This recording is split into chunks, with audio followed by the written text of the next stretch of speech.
To a KRDO 13 Investigates follow-up. A Pueblo felon charged with 2 murders is taking a plea deal, but his admission of guilt means he won't face a life in prison sentence. It's a case KRDO 13 investigator Sean Rice has been tracking for many years. Sean's live in Pueblo tonight with what's being revealed in new court documents. Sean?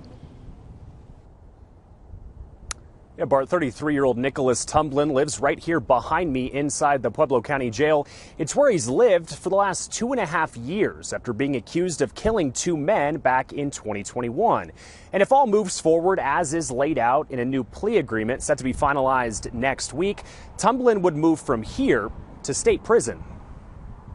When someone's charged with first-degree murder, the very first thing I'm thinking is life in prison. It's the criminal sentence for people convicted of deliberately killing someone in Colorado.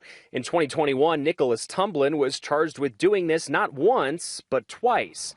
Pueblo police say he admitted to shooting and killing a man outside of this home on Pueblo's east side in September.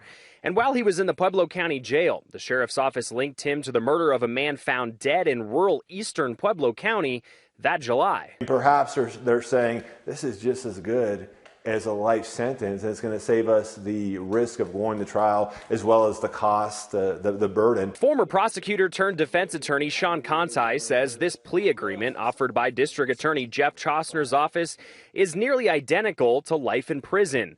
Tumblin agreed to plead guilty to second-degree murder, kidnapping, and bringing drugs into the Pueblo County Jail.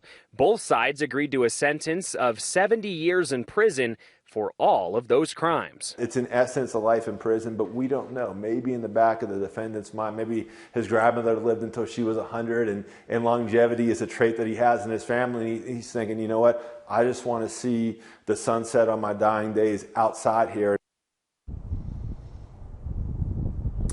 Both the prosecution and defense could not speak to me publicly about this case because of an order by the judge which bars them from doing so.